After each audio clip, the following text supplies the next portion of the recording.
Coming up, the drive to get London's Black and Asian communities vaccinated, plus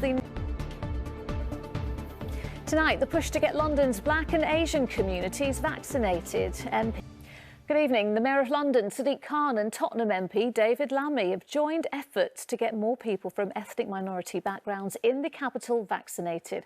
It comes after a study from the London School of Hygiene and Tropical Medicine found that black people over the age of 80 were half as likely as their white peers to get the jab, despite being 4 times more likely to die with COVID. Well, joining the politicians was David Lammy's 81-year-old aunt. She got the vaccine today, but admitted she was apprehensive after being sent conspiracy theories on WhatsApp. Martin Stew reports. Martin's here. Martin, some really concerning statistics there. Yeah, especially when you do remember it's completely unethical going on being tested on black people. Combine that with... You're right, Martin. Thank you.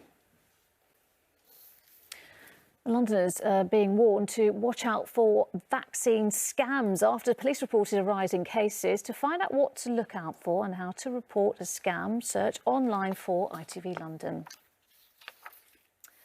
Well, next tonight, the HS2 protesters who are living in a tunnel close to Euston Station have told ITV News they are confident they will be able to stay underground for weeks. It's emerged today that as many as 8 people are inside what protesters describe as 2 tunnels. Many of them say they are using arm locks to make it difficult for bailiffs to remove them. Well, Sam Holder spent last night speaking to some of the people behind the headlines.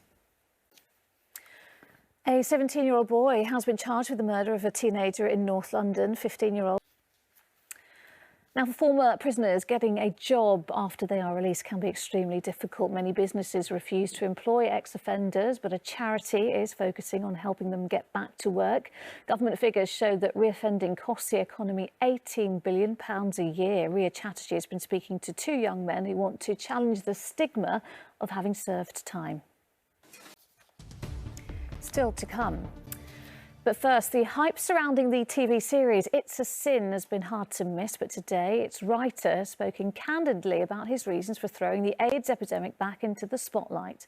Russell T Davies chose to focus his work on the spread of HIV around the capital in the 80s because he believes society brushed the period under the carpet as a minority issue.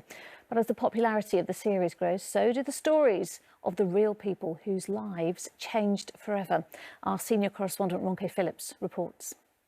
There, we were just finishing speaking to David Webb there, who's just completed a 500-mile cycle ride to raise money and awareness for mental health. Congratulations to him. We wish him the best. Now, as we hear all too often, how the pandemic has affected families far and wide, right across the capital. But for those who are forced to turn to food banks, getting fresh vegetables in their diet can also be a struggle. But a food bank in Hackney is now trying to change that after it was revealed that 2 in 5 lower income homes in London are living in veg poverty. And as Antoine Allen reports, its opening has gained some celebrity support as well. All right, time to see what the weather has in store. Here's Aisling Creevy. The Duchess of Cambridge has revealed how parenting in lockdown has left her feeling exhausted and joked about the more unfamiliar roles she's had to adopt since the pandemic.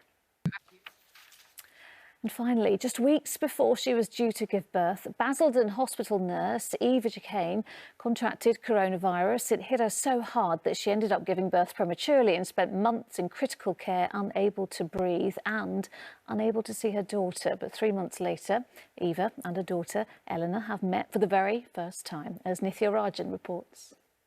Oh, lovely. And that is it. We are back with the latest after ITV News at 10. Coming up, Charlene White for the ITV Evening News. But from me and the rest of the London team, bye-bye. Take care.